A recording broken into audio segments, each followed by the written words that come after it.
There's no I in football. It's a we thing, an experience best enjoyed together. Smirnoff knows that.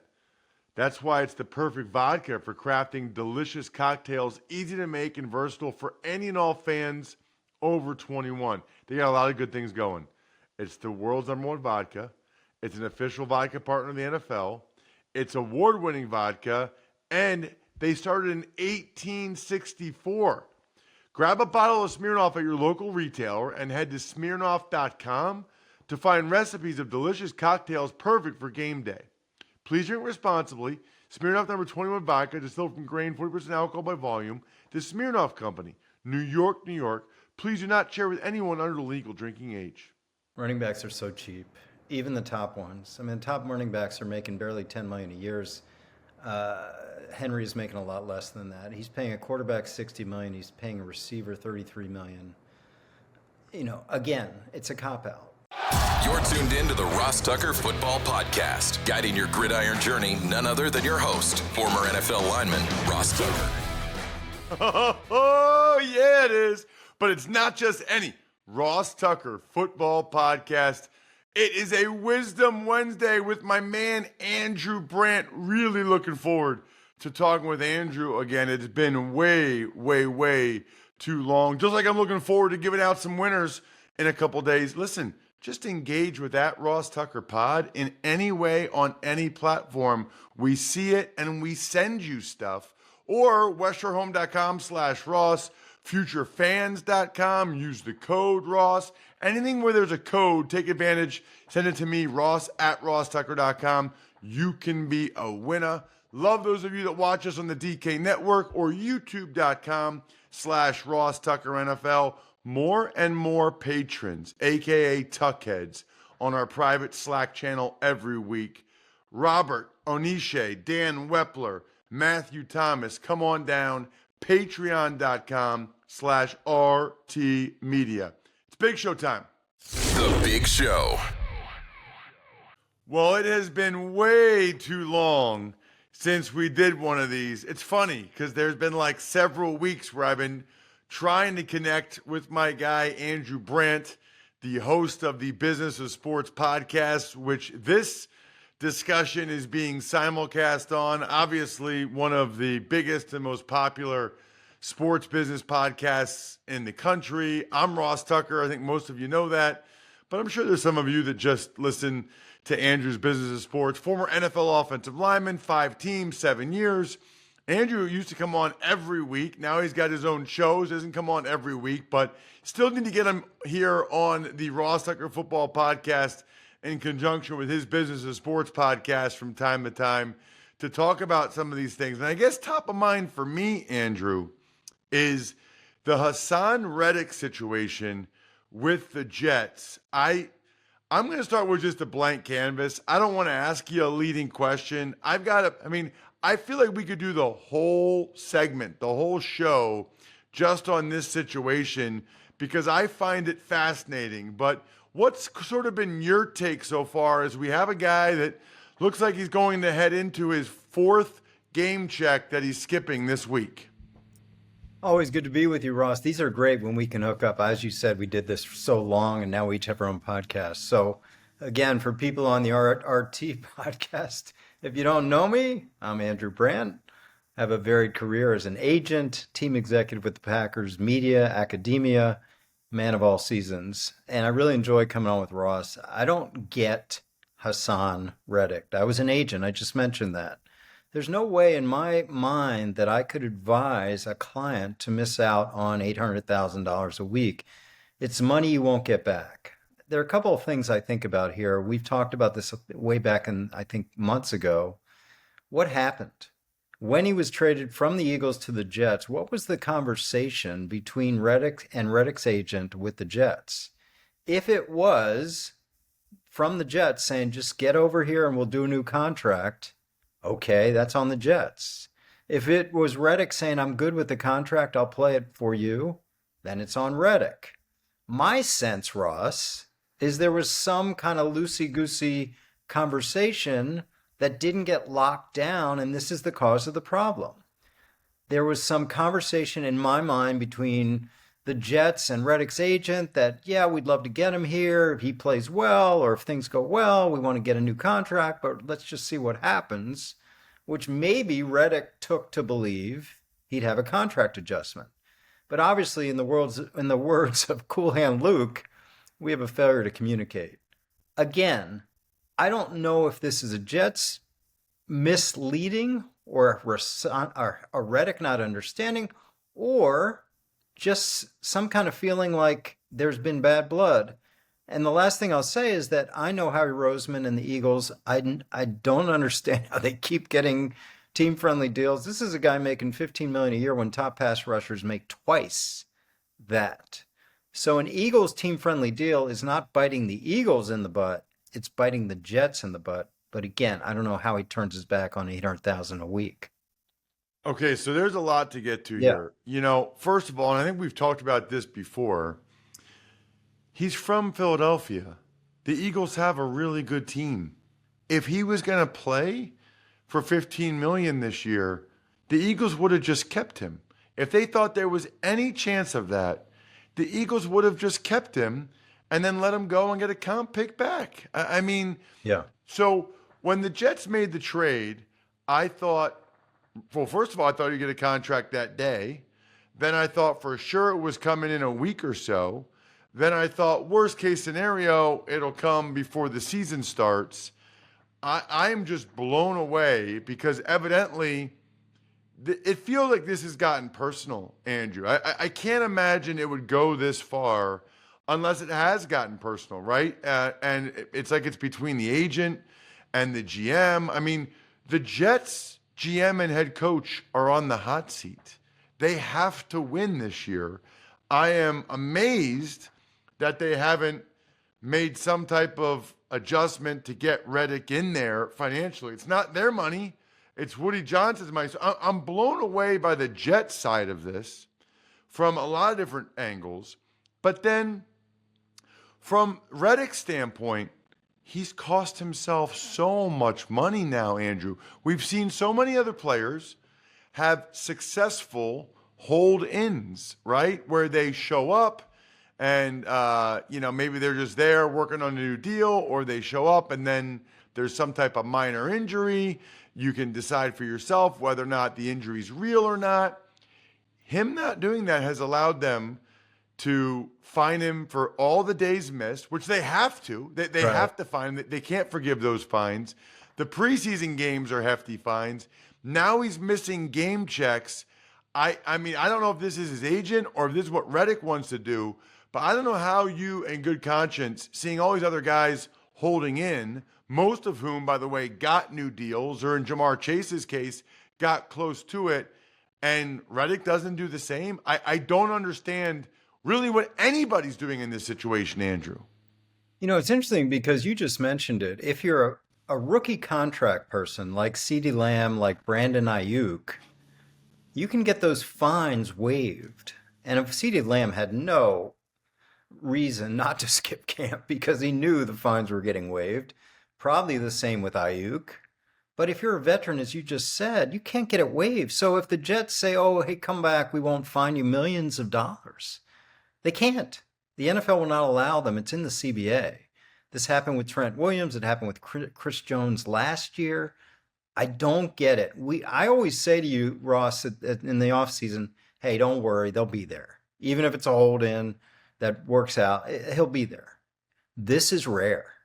I mean, you and I remembered Le'Veon Bell. I don't know why he did that, especially a running back.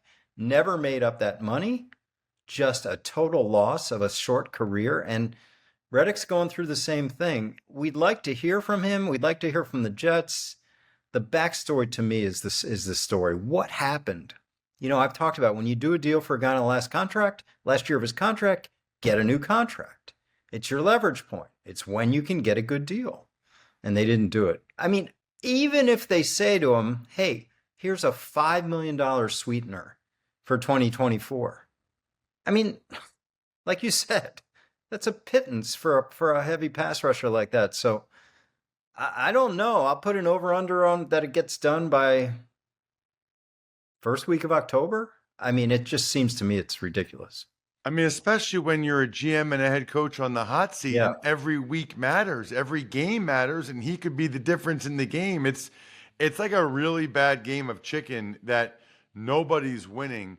I got to get your thoughts after Sunday's game, Andrew, of the Cowboys reporters asking Jerry Jones about Derrick Henry, who obviously the Cowboys do not have a good running back. Derrick Henry ran all over them. Jerry Jones said he couldn't afford it, Andrew. I'm gonna let you chime in on that one. Running backs are so cheap, even the top ones. I mean, top running backs are making barely $10 million a year. Henry is making a lot less than that. He's paying a quarterback $60 million. He's paying a receiver $33 million. Again, it's a cop out. And it's only because his running backs, Ezekiel Elliott and Dowdle, are not doing well and they paid him cheap. He's trying to justify that. It just makes no sense to me, Ross. What really makes no sense is the way the Cowboys negotiated those two contracts I just mentioned. It's delay, delay, delay, delay, delay, and then pay top dollar. CeeDee Lamb, Dak Prescott, they could have gone to them at the start of the offseason when the markets were a lot lower than they ended up being at the end of the offseason, and paid Lamb maybe 26, 27 a year instead of 33 a year, paid Prescott 50 to 55 a year instead of 60 a year. There's your millions of dollars that you could pay Derrick Henry. But no, they waited. I don't get the strategy. Green Bay was very proactive. I wanted to get to these guys if it got to a last year of a contract at least by March and April. But they waited till September even with Prescott. And I just don't get it. I'm trying to put myself in their shoes, Jerry Jones' shoes. Like maybe he's just holding on to money in his account as long as he can before transferring it to the player's account. Or maybe he's just like, you never know. A guy could step in a hole. A guy could get arrested. So it's confounding to me the way they negotiated. They were the lowest spending team in the league coming into late August. They've moved up to about 13th in the league. An $80 million bonus will do that to Prescott. But again, it's a cop-out. It's not real. Of course they could afford Derrick Henry. We know that. I would love to talk to Jerry Jones and Stephen Jones and get their feedback. I guess the longer they wait, he could get injured. Yeah. So they don't want to take any injury risk as long as they could, or off the field risk. Maybe they save some money on the interest. I don't know. I think it's fascinating. Speaking of fascinating, Andrew, we got a situation going on now with the Miami Dolphins and Tua Tagovailoa. And I found his contract negotiation to be fascinating because you kind of knew if you were the Dolphins that he was a concussion away from potentially never playing again. And we don't know. He's on IR right now, and there's reports that say that he wants to play again. And we'll see how that shakes out. But I really didn't know, Andrew, what the market would have been like for him. He's not considered like a transcendent player, right? He's considered a very good operator of Mike McDaniel's offense. And then you have the injury history, in particular the concussions. Yet he got the, whatever it is, $53 million a year and the guarantees and stuff now. I guess the most interesting aspect of that, Andrew, is let's talk about the money if Tua Tagovailoa decides to never play football again based on medical advice, or medical doctors tell him he shouldn't play football again, because I think it's $172 million fully guaranteed for injury.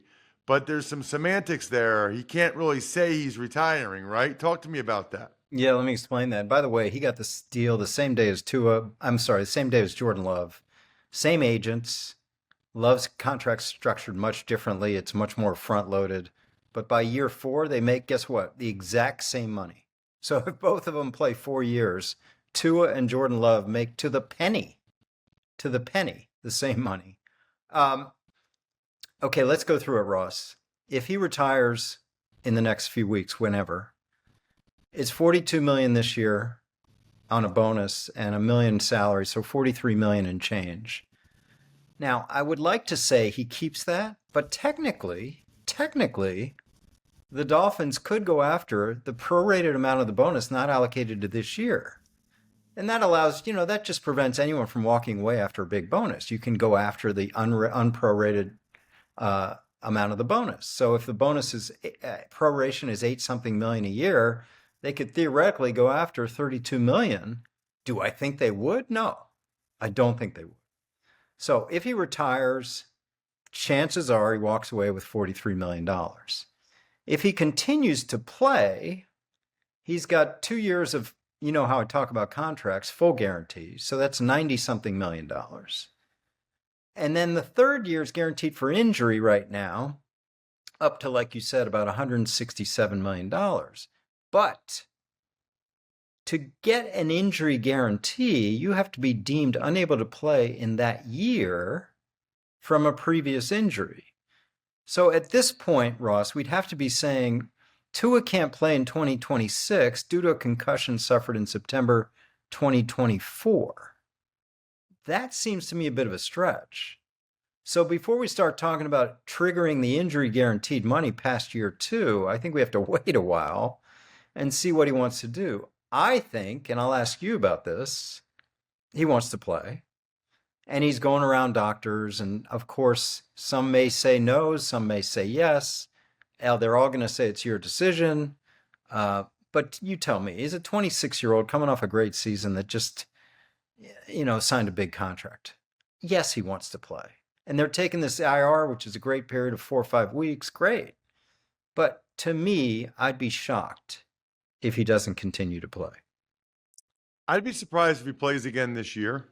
I guess I feel like they will make, there's a lot of different factors at play there, but the Dolphins are not very good without him. They could lose a couple more games, and then they could get to the point where he'd have to decide whether or not it even makes sense to try to come back this year. Maybe give himself and his brain that much time to really make that decision about next steps in the offseason. What I think is interesting about Andrew is, I don't think the Dolphins are going to come after that $43 million either.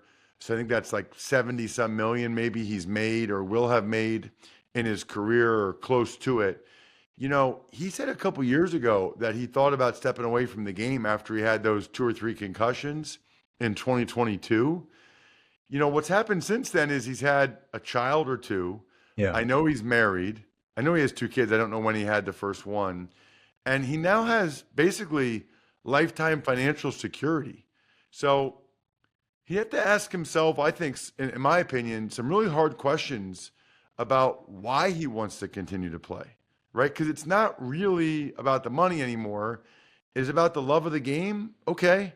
Yeah, look, I don't know anybody that loves football more than me, but I still, at some point, chose to love my wife and, future children more than continuing to play after a bruised spinal cord and neck injury. Is it he has more to accomplish? I guess. I don't know.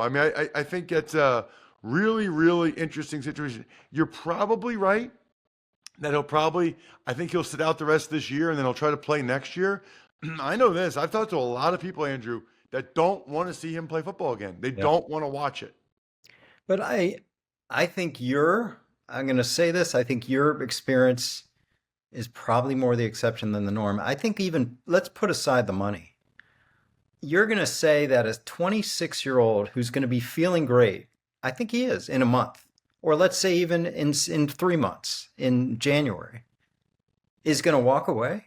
I just, how many 26-year-olds do we ever know in our lifetime that are worried about doing something that's going to make them feel bad in 20 years?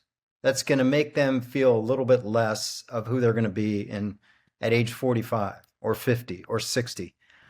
I just think it's a lot for us to think that, hey, us guys that are in our 40s, 50s, 60s, or say maybe he should retire, but we're not in those shoes.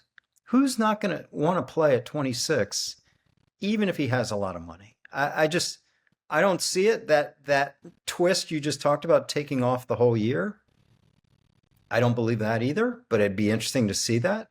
I think if this happened in week 9, yes, but it happened in week 2. So I'm thinking he's back in November.